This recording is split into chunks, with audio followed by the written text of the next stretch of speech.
ჩვენ ახლა ვიმყოფებით ტიმოთე-სუბდის მონასტერში. იგი მდებარეობს ერთ-ერთ ულამაზეს ხეობაში საქართველოში, ეს არის ბორჯობის ხეობა. ის მე-12 საუკუნისა და მე-13 საუკუნის მიჯნით თარიღდება, უფრო ალბათ მე-13 საუკუნის დასაწყისი. ძალიან მნიშვნელოვანი მონასტერი იყო და ერთ-ერთი ულამაზესი არის მონასტრებს შორის, რომელიც მეტნაკლებად თამარის ეპოქასთან არის დაკავშირებული. ჯვარგუმბათოვანი ტაძარი არის, მაგრამ ისევე როგორც ყინცვისი, ესეც მოულოდნელად აგურით არის აგებული, თუმცა ამ პერიოდში და იქამდეც ქართული შუა საუკუნეების ხუროთმოძღვრება, მithumetes საეკლესიო ხუროთმოძღვრება ცნობილია იმით, რომ თლილი ქვით აშენებდნენ, უამრავ ჩუქურთმას იყენებდნენ და აქ უცებ ესეთი სადა გადაწყვეტა. ამას სხვადასხვა ახსნას უძებნიან ხოლმე, ახლის ძიება თუ კონტრასტის შექმნა გარეგანის ისადავისა და შიგნით ბრწყინვალე მოხატულობებს შორის, მაგრამ ფაქტია, რომ ორივე ყინცვისის ნიკოლოზის ტაძარიც და ღვთისმშობლის ტაძარი ტიმოთე-სუბანში არის აგურით ნაგები. ოღონდ განსხვავებით ყინცვისისგან ტიმოთე-სუბანს აი ზემოთ მოჭიქული წრეაქს და მოჭიქული ფილებით გაკეთებული ჯვრები, ფირუზისფერი ულამაზესი ჯვრები არის.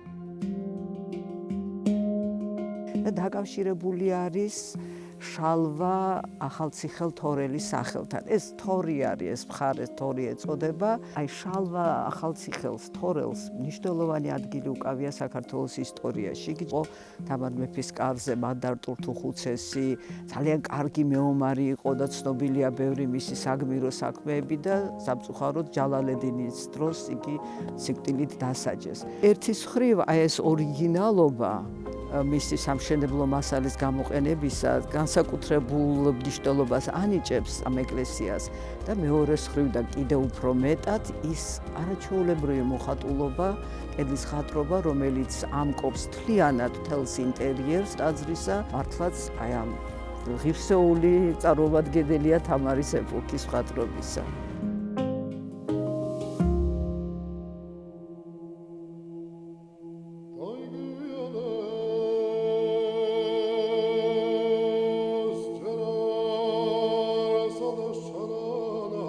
ძალიან სადა ექსტერიერისგან შემოვდივართ და ვხედავთ აი ამ მოხატულობას, ძალიან ეფექტური არის. უნდა წარმოვიდგინოთ, როგორი იქნებოდა ეს თავდაპირველად. ეს არ იყო სამშვენისი, მას ძალიან დიდი მნიშვნელობა ჰქონდა, სად რა ხატია.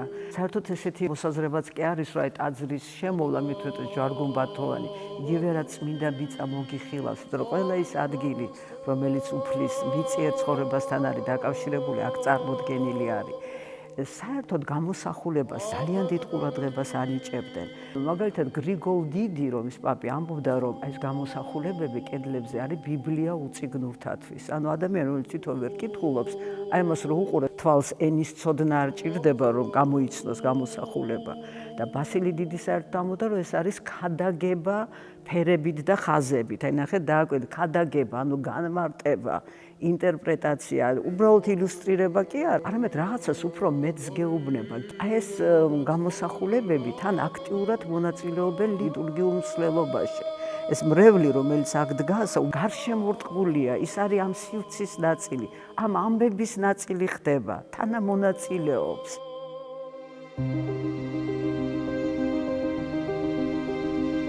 ძალიან საინტერესო პროგრამა აქვს. მარიამის ცხოვრების სცენებიც, აქ არის ცხადია საუფლო დღესასწაულები და ვნების ციკლი არის ძალიან გავრცობილი. არის მრავალრიცხოვანი ფიგურები მეომრებისა. უნდა ითქვას, რომ ახლა შეიძლება სწორი არ არის, ეს ქრისტიანული ტაძრისთვის შედგენილი პროგრამა არის, მაგრამ ქართული ელფერი აქვს და რამდენიმე სხვადასხვა ელემენტში გამოისახება. პირველ რიგში ვინაიდან ეს გუმბათური ტაძარი არის, აი შემოსული ადამიანი ჯერ უყურებს საკურთხეველს და საკურთხეველში არის მშვენიერი გამოსახულება, შვილედი ღვთისმშობლის, ანუ ანგელოზებით გარშემორტყმული. ქვემოთ, აი ამ კონქის გამოსახულების ქვემოთ არის საკმაოდ იშვიათი გამოსახულება კანონის გადაცემის, აი დონაციო ლეგის ასე ქვია. დროში დგას მაცხოვარი, უჭირავს წიგნი, რომელზეც არის წადით და ქადაგეთ. ანუ აგზავნის საქადაგებლად, აი აქ პილასტრებზე წინასწარმეტყველები, თავისი გაშლილი გრაგნილებით, ანუ საკურთხევლის პროგრამა არის ძალიან დატვირთული, ძალიან გამართული და საკმაოდ ორიგინალურია.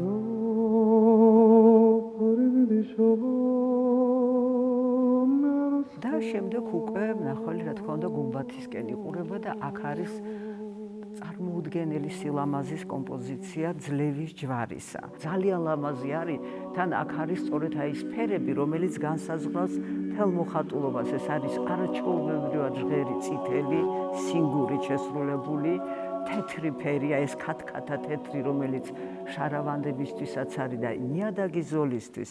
სოჭურს ამ ხრივ საინტერესო რომ ყინცვიშიც თეთრი ნიადაგი ზოლები გვაქვს, ბეთანიაშიც, ბერთუბანში ეს ძალიან მნიშვნელოვანი არის და აქ არის შვენიერი ესეთი ვერცხლისფერი მოთეთრო ძვირფასი ქვებით, ზურმუხტებით და ლალებით და მარგალიტებით შემკული ჯვარი, რომელიც წითელ მანდორლაში არის. მანდორლა არის ეს ნათება, დიდება, რომელიც ესე თითქოს ვრცელდება ეს წითელი შრუქი, ცეცხლით განიწმინდება სამყარო და კაცობრიობა.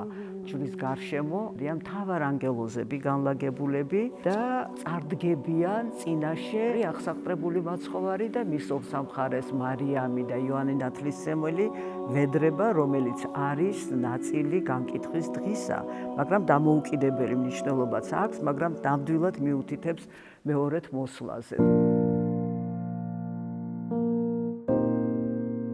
არსებობს ხელოვნება, რომელიც იქნება საქართველოში ქართველი ოსტატების მიერ და იქნება ქართველი მღვდელმსახურების მიერ შედგენილი პროგრამის მიხედვით.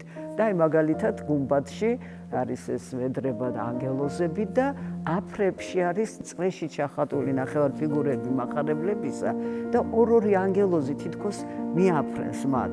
ასევეა ყინცვიში, ასევეა ოზაანში, მერე ასე არის საფარაში და კიდევ რამდენიმე ადგილას, აი მართლა კაპადოკიაში არ ერდგან მარტო ასეთი ეს რაღაცა მაინც აქაური დამახასიათებელი ნიშანი. გუმბათის ეს კომპოზიცია სარკმლებს შორის წინასწარმეტყველები და წმინდანები, რაც გვაქვს იკორთაშიც, რაც გვაქვს ყანჩაეთში, რაც არის ყინცვიში და ბევრგან. ესე იგი რაღაცა საერთო თემებიც არის და ამავე დროს ძალიან განსხვავებული.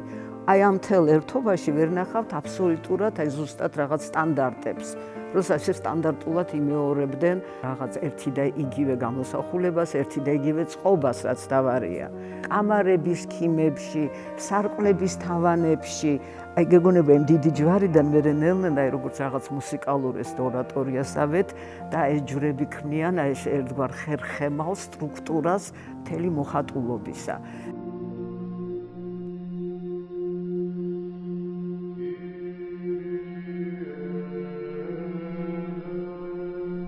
განსხვავებით იგივე ყინცვისისგან, აქ არის ფერადი შარავანდები.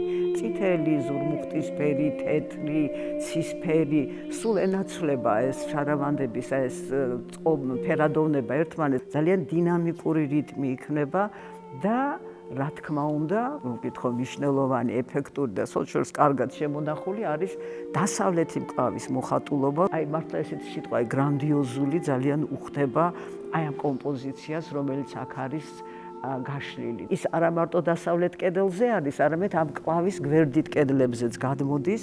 ის კედლები კი თაღებით არის გახსნილი, მაგრამ მის ზედა ნაწილებში არის ისეთი საინტერესო დეტალები, რომლებიც აი მართლა ამ განკითხვის დღის აი შინაარს გვიხსნიან.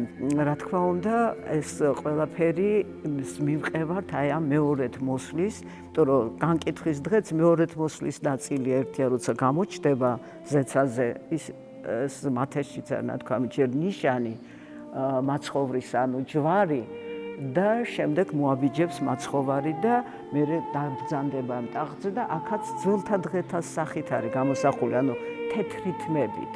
გარშემო შედან მოციქულები ვითარცა საჯულები მაღალ ზურგიან ტახტებზე, უკან მთელი რამდენიმე რიგი ანგელოზებისა და აი ეს 64. ნუ რა ვიცი, ესეთი სილამაზე იშვიათად შეიძლება წარმოიდგინო.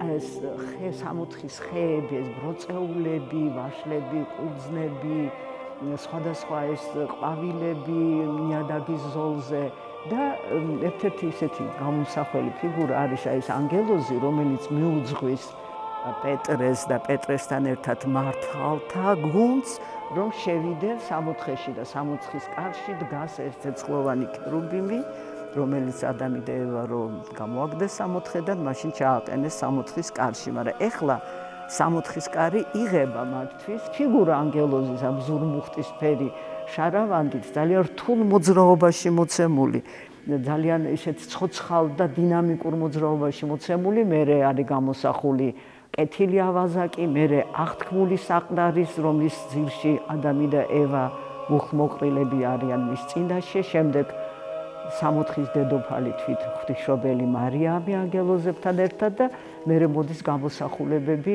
აი ა ブラ ამის წიაღისა და მამამთავრებისა და აი აქეთ ხარეს არის აი ჯოჯოხეთის სცენები ისეთი დეტალებით მოცემული რომ გული გაგისხდება. მნიშვნელოვანი ნაწილი განკისთვის დღის არის ეს მებუკე მესაყვერი ანგელოზები და მათ ქვემოთ გამოსახული არიან ცხოველები, ფრინველები, თევზები, რომლებიც აბრუნებენ მათ მიერ ჩაყლაპურ თუ შეჭმულ თუ სხვა ადამიანებს. ეს ტექსტს მიყვება ნამდვილად ზუსტად სახარებიც რომ იხსნება საფლავები და საფლავებიდან ამოდიან გარდაცვლილები. ანუ აი ამ საყვირის დაკვირებაზე და ამის ხმაზე იწყება აი ეს გრანდიოზული განკითხვის დღის ამბავი.